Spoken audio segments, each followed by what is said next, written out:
Hello guys, welcome back to our channel Corporate Kahani. तो guys, आज मैं बात करने वाला हूँ एक ऐसे टॉपिक के बारे में जो आपको काफ़ी इम्पॉर्टेंट फील होगी। इसका रीज़न बहुत सारे हैं।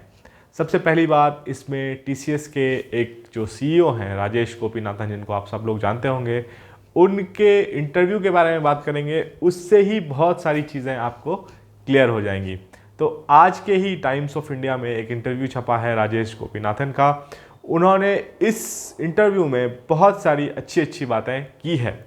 तो गाइज़, जो सीईओ वगैरह होते हैं, जो बड़े लेवल के लोग होते हैं, वो काफ़ी चीज़ों को फोरकास्ट कर लेते हैं। तो उनकी बातें बहुत बार बिल्कुल सही निकल के आती है, काफ़ी बार गलत भी होती है। इंसान है तो इंसान से गलतियां हो जाती हैं। तो इस तरह से इस इंटरव्यू के जो पॉइंटर्स हैं वो आप लोगों के लिए बहुत ज़्यादा इंपॉर्टेंट है। तो मैंने सोचा इस वीडियो को यहाँ पर बनाया जाए।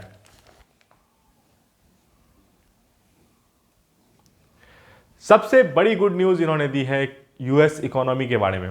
जो यूएस इकोनॉमी काफ़ी ज़्यादा वल्नरेबल हो गया था, वहाँ पे काफ़ी सारे प्रॉब्लम्स आने शुरू हो गए थे। वो इन्फ्लेशन बहुत ज़्यादा हो गया था। तो वो सब चीज़ें धीरे धीरे लाइन पर आ रही हैं। जो उनका मॉर्टगेज है वही थोड़ा ज़्यादा है, बाकी चीज़ें जो हैं एकदम से अपने जगह पर सेटल हो रही हैं। जिससे क्या हो रहा है गाइस, जो इनके क्लाइंट्स हैं, जो बाकी कंपनी के भी क्लाइंट्स हैं, उनमें एक बिलीफ आ रहा है। तो मार्केट थोड़ा सा अप हो रहा है, यानी अप नहीं, एटलीस्ट स्टेबल तो हो ही रहा है। तो इसका बेनिफिट क्या होगा गाइस? इसका बेनिफिट हम लोगों को होगा, नंबर ऑफ प्रोजेक्ट्स बढ़ेंगे। तो हम लोगों की जो सिक्योरिटी है, जिस भी कंपनी में हम हैं, सर्विस बेस्ड में, किसी भी कंपनी में कहीं भी हम लोग हैं, तो हम लोगों का क्या होगा, स्टेबिलिटी भी बढ़ेगा, हम लोगों की भी सिक्योरिटी बढ़ेगी। तो ये एक गुड न्यूज़ है, क्योंकि रिसेशन का जो हल्ला है वो गाइस चल ही रहा है, सब लोग बोल ही रहे थे। लेकिन इसी बीच जो इनका ये इंटरव्यू है तो ये एक होप जगाता है गाइस। इसके बाद इन्होंने एक और पॉइंट दिया है।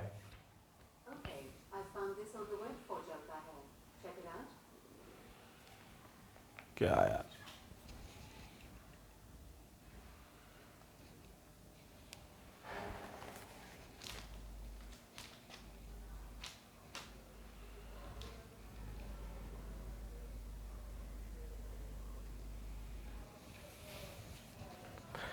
इसके बाद इन्होंने एक और पॉइंटर दिया है। इसमें उनसे पूछा गया क्लाइंट के बारे में कि आपके क्लाइंट की क्या कंडीशन है, आपका क्लाइंट कैसे एक्ट कर रहा है। तो इन्होंने वहाँ पर भी काफ़ी ऑप्टिमिस्टिक बातें इन्होंने इस इंटरव्यू में कही है।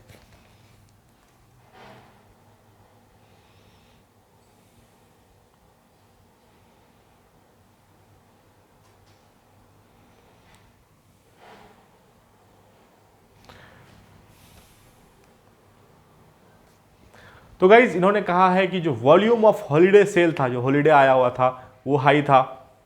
उसके बाद गाइज, इनका जो कंपनीज हैं, जो क्लाइंट्स हैं इनका, उनका रेवेन्यू हाई था।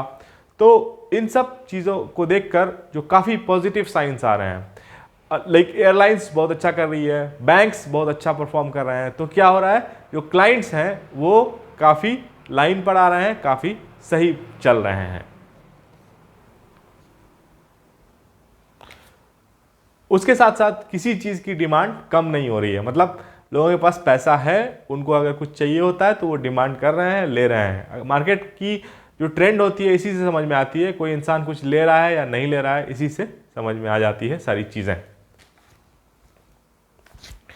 उसके बाद उन्होंने यूरोप के बारे में बात की कि जो यूएस का मार्केट एक तरफ स्टेबल हो रहा है, तो यूरोप जो है अभी भी शेकी है, यानी यूरोप में अभी भी प्रॉब्लम है ड्यू टू द वॉर्स। आप लोग पता ही है, यूक्रेन में वॉर चल रहा है। इन सब वजह से, जियो पॉलिटिकल रीजन्स की वजह से वहाँ पर मार्केट अभी उतना स्टेबलाइज नहीं है जितना कि यूएस में स्टेबिलिटी है।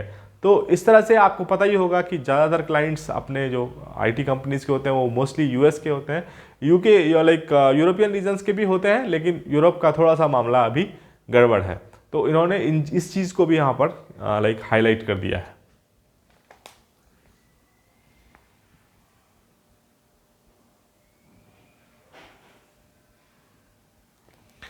और इसके साथ साथ इनको पूछा गया कि जो ग्लोबल हायरिंग हो रही है, ग्लोबल कंपनीज हैं वो इतनी ज़्यादा हायरिंग कर रही हैं, तो इसका रीज़न बताने के लिए इनसे पूछा गया है। तो इन्होंने एक सिंपल सा रीज़न दिया है कि जो छोटी कंपनीज होती थी, वो जो प्रोजेक्ट्स ले लेती थी छोटे छोटे लेवल पे और उस पर काम कर लेती थी, तो अब क्या हो रहा है, जो भी क्लाइंट्स हैं वो अब सारी चीज़ें बड़े ही प्लेयर्स से करना चाहती हैं, जिसके वजह से क्या हो रहा है, कंसोलिडेशन हो रहा है प्रोजेक्ट्स का। इसी वजह से जो हायरिंग हो रही है बड़ी कंपनीज में वो बहुत ज़्यादा हो रही हैं। अब आते हैं गाइज हम काम की बात पर। यहाँ पर उन्होंने एट्रिशन का जिक्र किया है।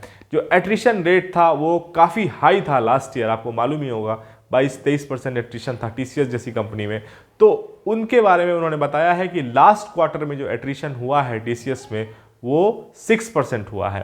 तो ये बहुत अच्छा साइन है, लोग अब रिज़ाइन कम कर रहे हैं, इस पर इन्होंने बात की है। इसके अलावा इन्होंने टारगेट बताया है कि हम नेक्स्ट क्वार्टर में या फिर नेक्स्ट फिजिकल ईयर में यानी नेक्स्ट ईयर में हम इसको 12% तक कर देंगे, यानी एट्रिशन कम हो जाएगा। जो रेट 17-18-19% था वो 12% तक टारगेट इन्होंने किया है। मींस लोग टीसीएस को अब कम छोड़ेंगे, ऐसा इनका मानना है, ये ऐसा सोच रहे हैं। तो गाइज ये भी काफ़ी अच्छी न्यूज़ है। इसके अलावा इन्होंने बहुत ही अच्छा न्यूज़ दिया है उन लोगों के लिए जो लोग फ्रेशर हैं। फ्रेशर्स के लिए इन्होंने ये न्यूज़ दिया है कि जो आपकी हायरिंग जो कम हुई थी पिछले कुछ सालों में, उसके अपोजिट जो दिसंबर में 2022 में जो हायरिंग हुई है वो बहुत ज़्यादा हुई है। जैसा कि इन्होंने बताया, जो डेटा इन्होंने बताया,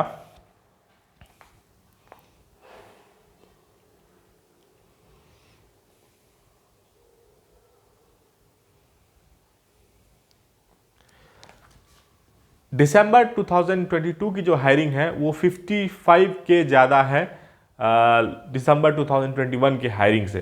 तो इस तरह से आप समझ सकते हैं फॉर द ईयर 2022 जो हायरिंग हुई है वो काफ़ी अच्छी हुई है। ओवरऑल जो हायरिंग हुई है वो 2 लाख के करीब हुई है, जिसमें 1 लाख से ज़्यादा फ्रेशर्स हैं, 1 लाख से ज़्यादा फ्रेशर्स हैं। और एंड में उन्होंने बहुत ही अच्छी बात बताई है, वो ये बताई है कि जो ये लेटरल हायरिंग कर रहे थे इतना ज़्यादा, वो अब कम होगा। द रीज़न बीइंग जो टीसीएस है वो बिलीव करती है कि कोई इंसान, जो कोई भी फ्रेशर है टीसीएस ज्वाइन करता है तो वो ही कोर है टीसीएस का, वही आगे बढ़े या फिर वही वो सब करे जो कंपनी को रिक्वायर्ड हो, यानी कंपनी का सारा भार फ्रेशर्स पे ही हो और वो फ्रेशर्स लॉन्ग स्टे करें। ये टीसीएस जैसी कंपनीज की पॉलिसी होती है, जिसको इन्होंने यहाँ पर हाईलाइट किया है। Means more fresher will be hired. तो आप समझ सकते हैं जिनकी ज्वाइनिंग नहीं आई है या फिर जो लोग प्रिपेयर कर रहे हैं, अभी कॉलेज के लास्ट ईयर में हैं, इस तरह के सिचुएशन में जो भी हैं, तो उनके लिए ये वाला न्यूज़ काफ़ी अच्छा न्यूज़ है, जिसको आपको एज ए गुड साइन लेना चाहिए। और ये जो टीसीएस का जो ये आया है इंटरव्यू टीसीएस के सीईओ का, वो शायद अब आईटी इंडस्ट्री में जो रिसेशन का बादल था, धुंध था, उसको हटाता हुआ दिख रहा है। होपफुली ऐसा ही हो, सबका जो रिसेशन का डर है वो ख़त्म हो जाए, लोग स्विच करें, एक कंपनी से दूसरी कंपनी में जाएं, क्योंकि गाइज आप एक ही कंपनी में बैठे रहेंगे तो फिर आपका ग्रोथ रुक जाएगा। और मैंने पिछले कई वीडियोज़ में बताया था कि मार्च तक चीज़ें थोड़ी सी स्टेबल होनी शुरू हो जाएंगी, तो आप अर्ली जनवरी में ही ये चीज़ें ठीक हो रही हैं, तो मीन्स अब मार्केट फिर से अपनी स्टेबिलिटी की तरफ बढ़ेगा। गाइज अगर आपके पास कोई डाउट हो, कोई इशू हो, आपको डिस्कस करना हो मेरे साथ, तो आप इस टॉपमेट आयो के लिंक पर जा सकते हैं, वहाँ पर मैं आपको 1-to-1 कंसल्टेशन दे सकता हूँ। इसके अलावा अगर आपके पास कोई कमेंट हो तो आप इस वीडियो में ज़रूर कर सकते हैं और मैं उसे भी आंसर करने की कोशिश करूँगा। गाइज मिलते हैं अगले वीडियो में और बात करते हैं नेक्स्ट टॉपिक के बारे में। Thanks for watching, bye bye.